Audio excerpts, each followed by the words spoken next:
gives me great pleasure to introduce my next guest to you guys. It is Phil from the band Taproot. Welcome, Phil. Hey, thank you, man. Thanks for having me. Absolutely my pleasure. When I saw this come up, I was like, fucking hell, I love this band. Um, and I was like, I've got to get you guys on. So I connected with your press agent over in the States, and yeah, here we are. But yeah, no, Taproot. You guys been away for a bit, first and foremost. So it's not that you've been sort of plugging away. You have been away for about a good 10 years or so out of the scene. Yep. Give or take a few years, I don't know. But yeah, you're back with a new album called Scissors. And it is out now for everyone that wants to go listen to it. Came out last week, I believe. September 29th. So what are we at? About 2 weeks. About a month ago.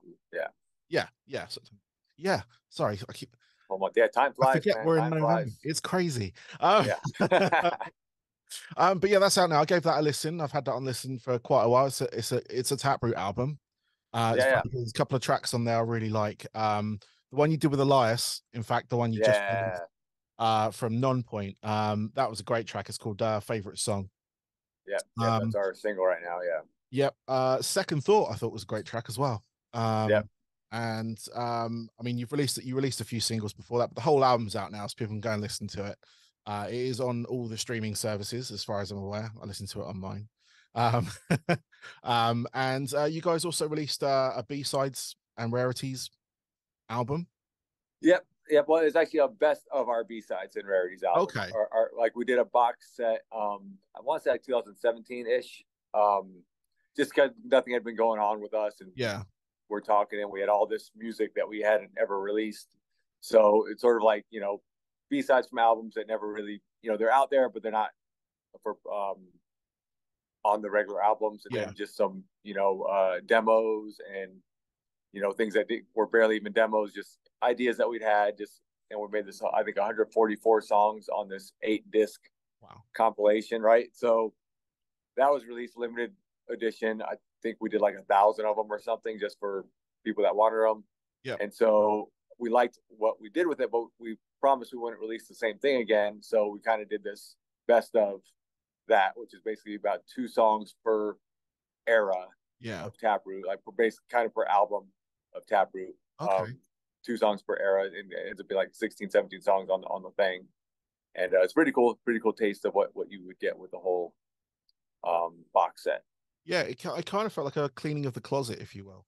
Yeah, kind of. Yeah, just sort of getting that stuff out, and then obviously going into this new album as well, and sort of getting back together with the majority of the original lineup, and then you started performing shows, which has been great to see. I just saw you got added to the Welcome to Rockville line, which is absolutely. I look at that and I see our lineups here in the UK, and I'm like, oh, that's pretty good. It's nice. And I look at, like, because I lived in the US for a bit, and it's one thing I miss is the lineup of bands. There's just so many.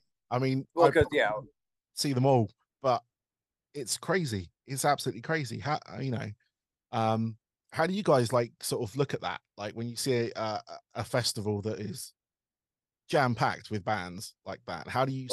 We're definitely fortunate. When I used to live, like when we first started out, kind of I can relate similar to what you're saying. We used to live in Michigan, and there's all these new bands coming out there, but they were based out in LA, and I was always used to look at LA like, oh my god, like that's where all the bands are. They're performing all the time, and we don't get to see them out here.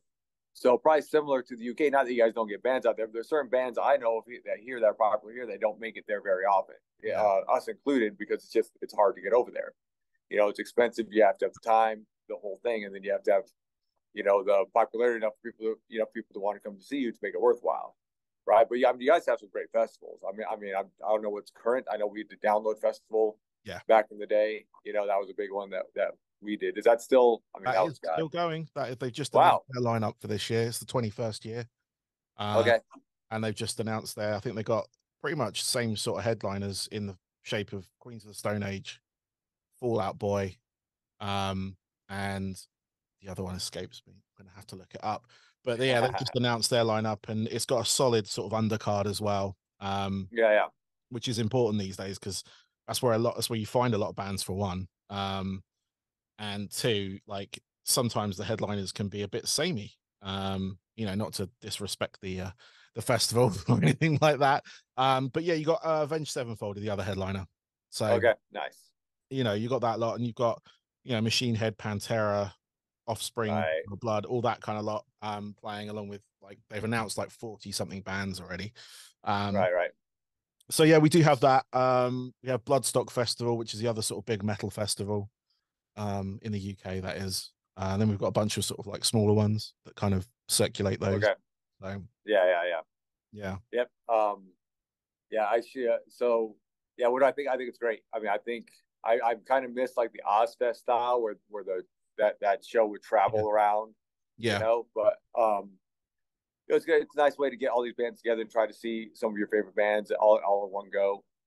yeah. I think they're great, and for us, it's cool to be on it because we get to see a lot of old friends, make new friends.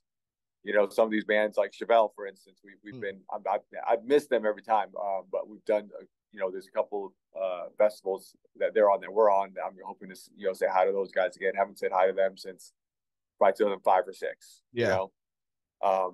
So for us, it's cool to do that. And also, even crew members that now work for our old sound guy now works for Papa Roach, and things like that. We have our one of our old tour managers works for Breaking Benjamin. Okay. So when we get to tour with or play shows with these guys, these bands, we get to say hi to our old friends as well. That's amazing. That's amazing. That was coming.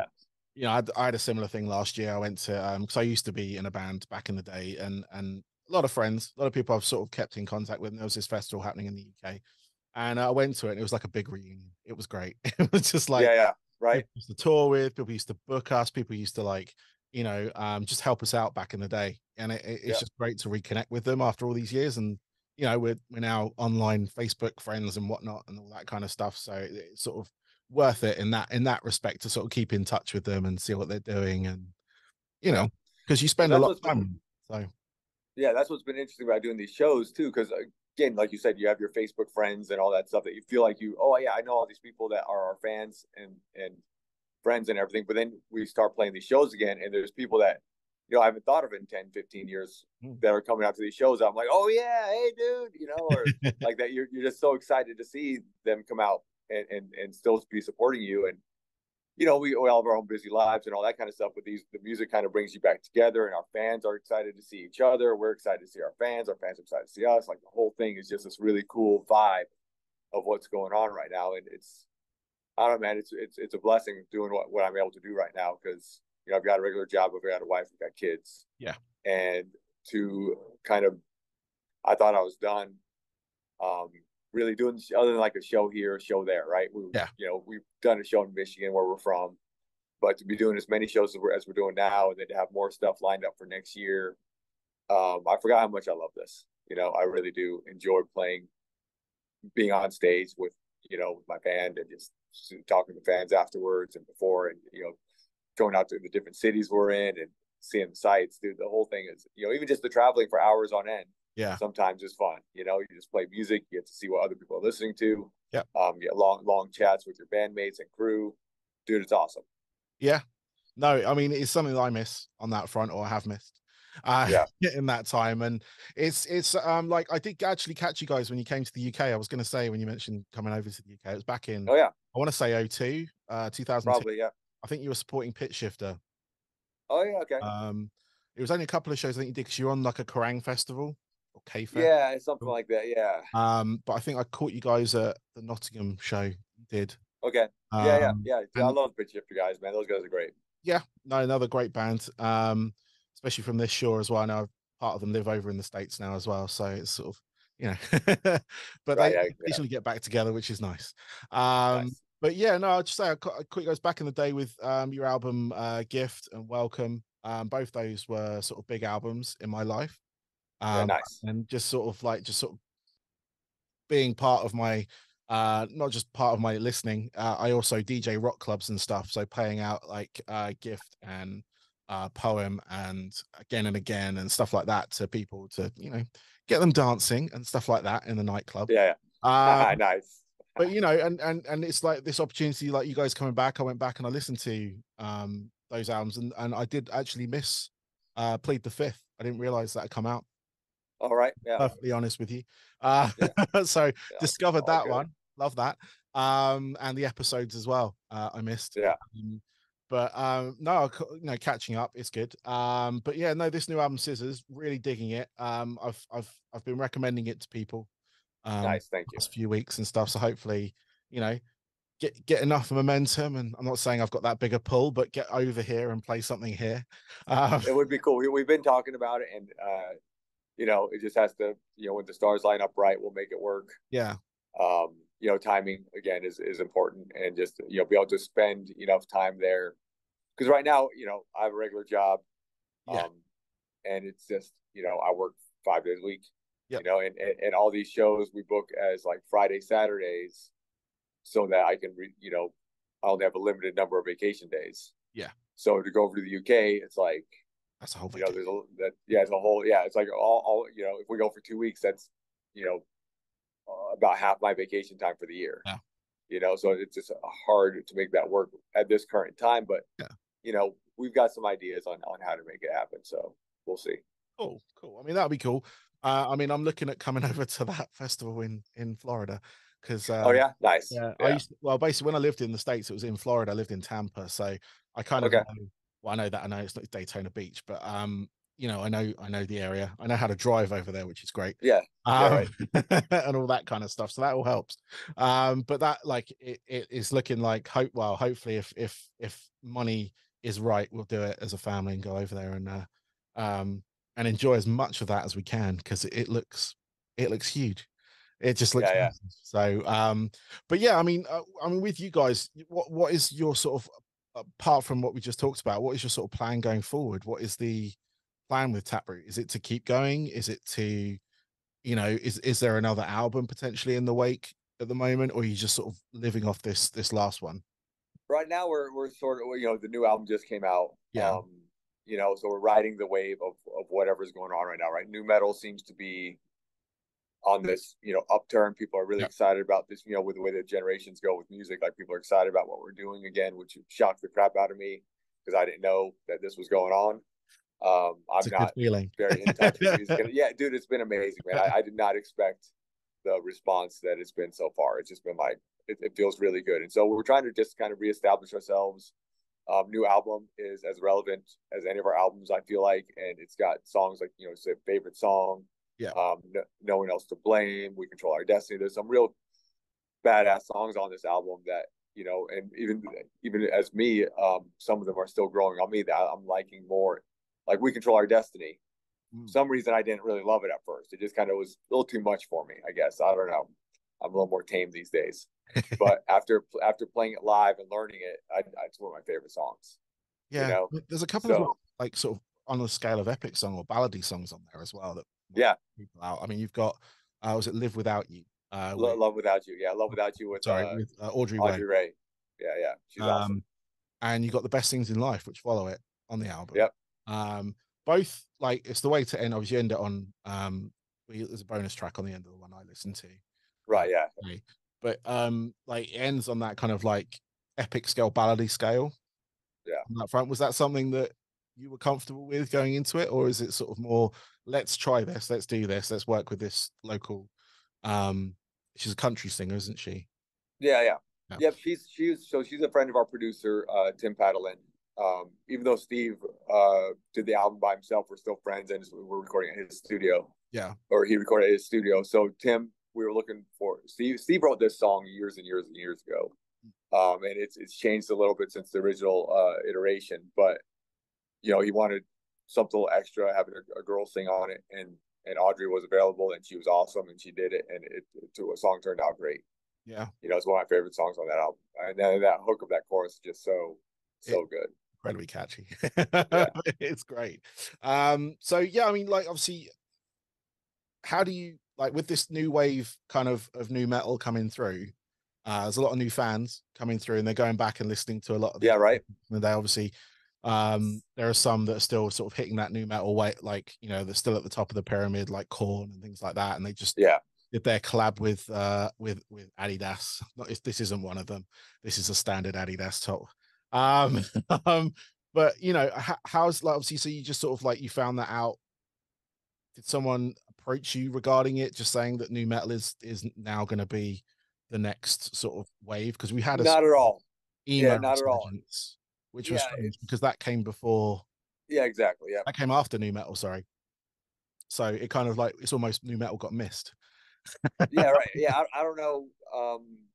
I wasn't like I said, I'm not really in touch. I'm more just focused on my personal life, and I don't even listen to a lot of heavy music anymore, which is kind of funny.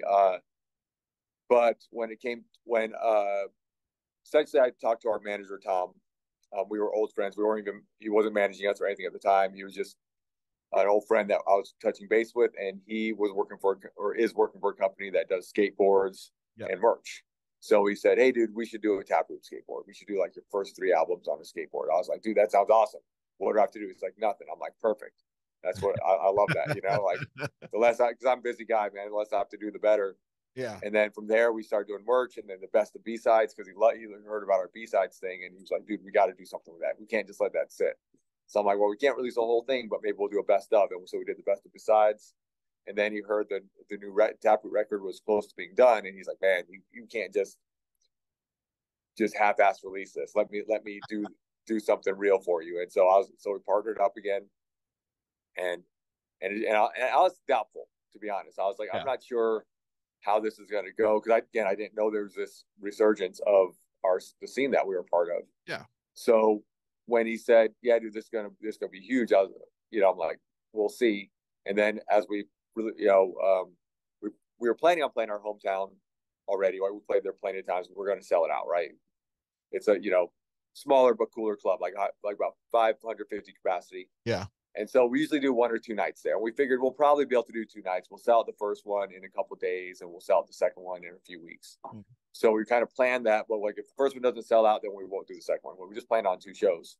And so our first show, as soon as it went on sale, it sold out in like 20 minutes. Oh, wow. And I was like, "Oh, shit." And then we put the next one out a week later. Like I said, "Hey, we're going to add." So that was Friday. We're going to add Saturday. And a week later, it sold out in 30 minutes. That's crazy. And I was like, "Oh shit." Yeah. And then so the owner said, "Do you want to try for Sunday?" I'm like, "Sure." I mean, we sold out the first 2 in such a short time. I mean, and so Sunday took a lot longer. One, it's a Sunday, and two, it's whatever. But eventually that one sold out too. So we had 3 sold out nights at the machine shop. And from there, we just were like, well, there's obviously some interest here. And that's our hometown. So let's test some of these other waters. We got some offers. Our offers were better than they've ever been. And I was like, because when we left the scene, 2014, 13, 14, whatever. Yeah. There's cycles, there's waves, right? Yeah. So we're on this downturn, right? It was just like this, we were just struggling to get by. And it was really becoming difficult to make it worthwhile. And then our singer was having some health problems with like seizures and stuff. So we would sometimes miss 2 or 3 shows because he had a seizure and wasn't recovered in time to play a show. And your expenses stay the same because you're still out on the road. Yep. But all of a sudden you've lost thousands of dollars of what you're supposed to end up with at the end. And it's just like, it wasn't sustainable for us at that time. So circling back to now, all of a sudden, we're not doing long tours. We're doing just weekends. Yeah. These are the best days to be playing shows anyway. People are going to come out. People are going to come see us. So we're trying to be a little more strategic about everything. But yeah, I mean, so that combined with the resurgence of this scene, it's been incredible. That's amazing. I love that. I mean, I'm a massive fan of new metal. The band I was in was part of the UK sort of thing of new metal. Yeah, nice. Back in the early early 2000s. What was your band called? We were called Zero Cipher. Okay. We did all right in the UK. We played out in Europe, but didn't get any further than that. And I was the DJ, as you can sort of tell nice. in the background here. So it was like, that sort of, and now it's sort of coming back round. A lot of people have kind of started to rediscover our music and things like that. And we've just put out a bunch of, basically me and the other main sort of songwriter in the band, sort of came across a bunch of demos that we were working on before we split up. And we just put them together and actually we're releasing something early next year. So it's just sort of just a studio release. We're not planning on touring it or anything like that, but it's just sort of nice to see this sort of new appreciation of that sound, because it's sort of, as with anything, I think people got sick of it, and it became like new metal became a dirty word in the music industry, or the It did. metal, It really did. you know. Yep. So everyone was trying to like get past, we're post-hardcore, we're emo, we're whatever you want to call ourselves. But it's just nice now that it's come back around, and there's a lot of bands like yourself that will kind of on the, I would say, like, you're on the periphery of the main sort of stages and stuff. Yeah. You're definitely a recognized act of that movement, and it's sort of a lot of those bands are sort of getting heard again, which is great, because like before you're sort of stuck behind, not no disrespect to anything, but like Linkin Park, Korn, stuff like that. Yeah. Yeah. Right. Yeah. And it's sort of, that was what people heard when they heard new metal. That was what they didn't go deep dive into it, because there was no sort of, everyone was sort of looking at another genre that was big at the time. Yeah. But now it's, Well, and like anything, like even like when you look at 80s hair metal or yeah, grunge or whatever, like the industry itself just tries to capitalize it way overboard, right? They were just, oh, if you had it back in the day, if you had a DJ and a rapper, yeah, and you're heavy metal, whatever, but you had those elements, boom, we're signing you. They sign all these bands, and just it became oversaturated. yes, I think that's why the genre, like you said, it was kind of like new metal was kind of left a bad taste in your mouth.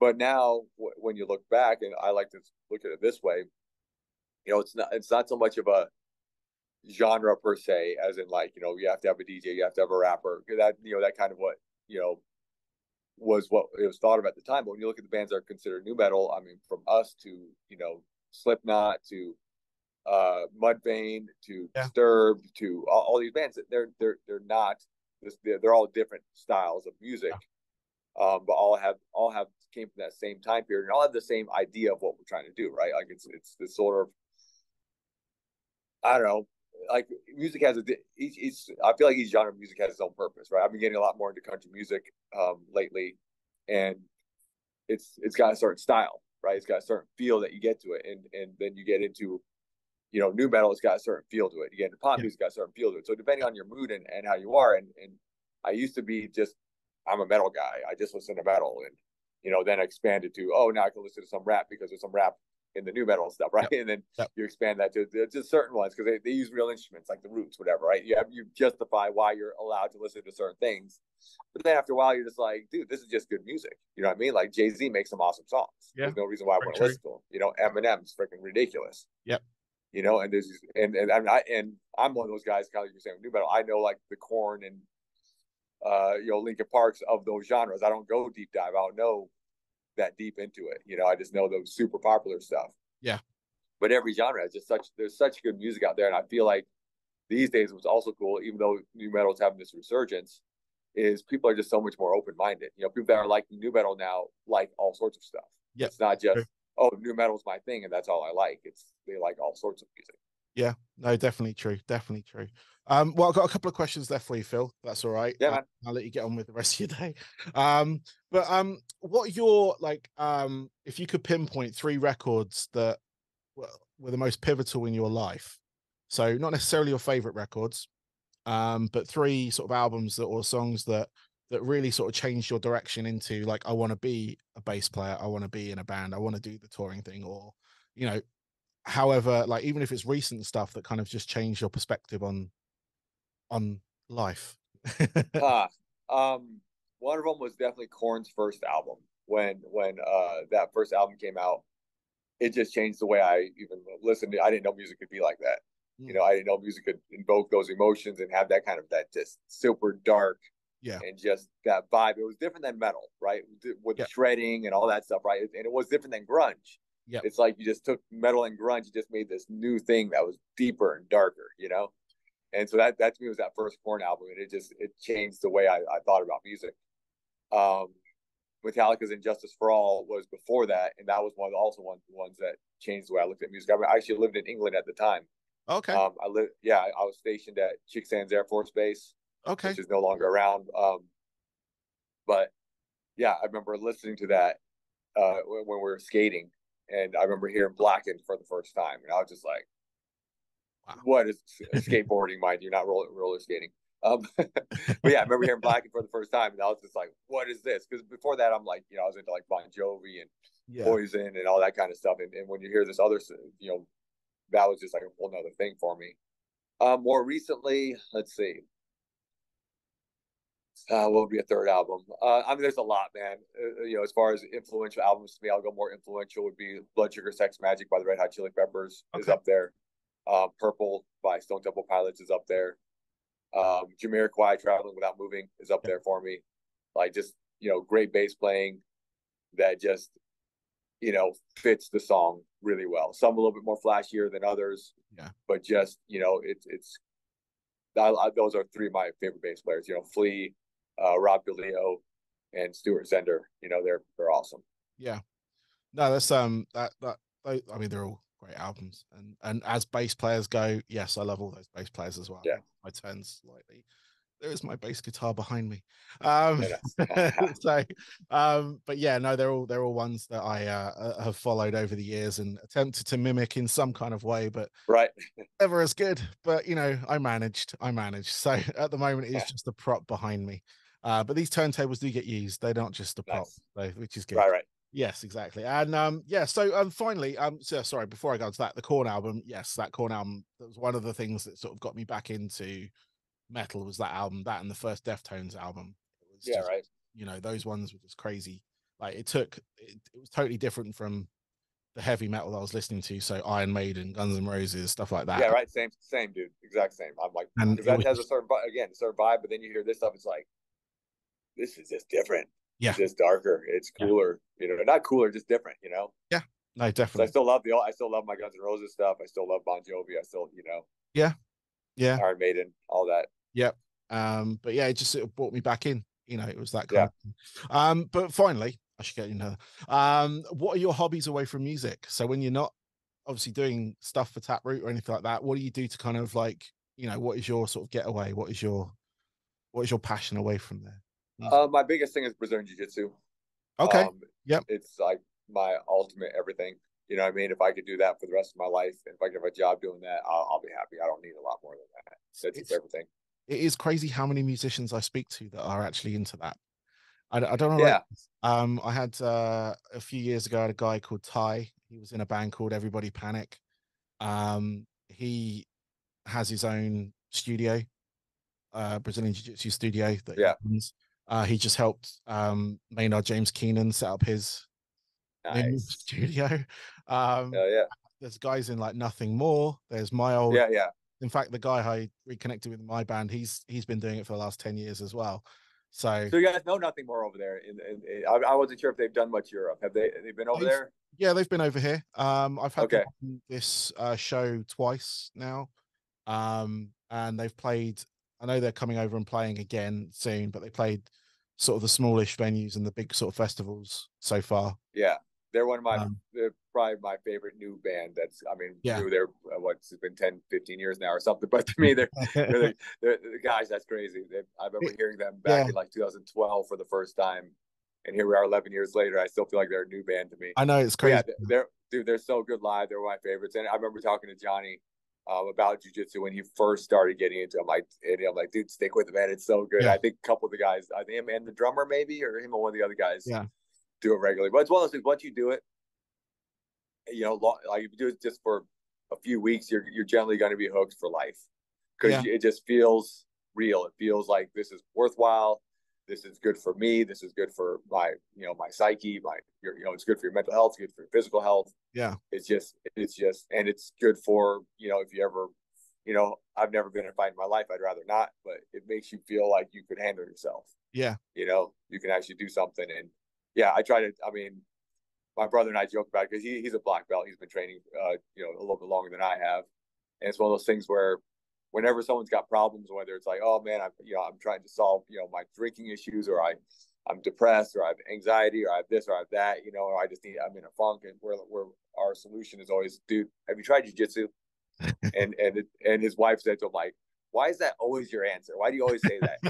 It's like, well, because it helped us. And it helps everyone that comes in there. And we see it day after day after day. Everyone that comes in there goes, man, this is the greatest. This changed my life. This is amazing. And so I go, so why wouldn't you recommend that? And it could be anything. If you're a rock climber, I'm sure you say the same thing. Like, hey, dude, you got to try rock climbing. Or even DJ stuff. Like, dude, have you tried this stuff? It's awesome. Because when you find a hobby that you love, it just changes you, you know? Yeah. And so, and that's with music too. I play a lot of, you know, my other hobby, even though it's still music related, I play a lot of acoustic guitar. You know, I play that more than I do bass these days. It's just fun. Yeah. You know, but having something like that that enriches you, that you're learning from, like some people have hobbies, and not to knock it, you know, I mean, we all like, I know people that collect shoes, they collect hats, they collect whatever, right? They collect Pokemon cards. Like that's collecting, and but you're not developing a skill.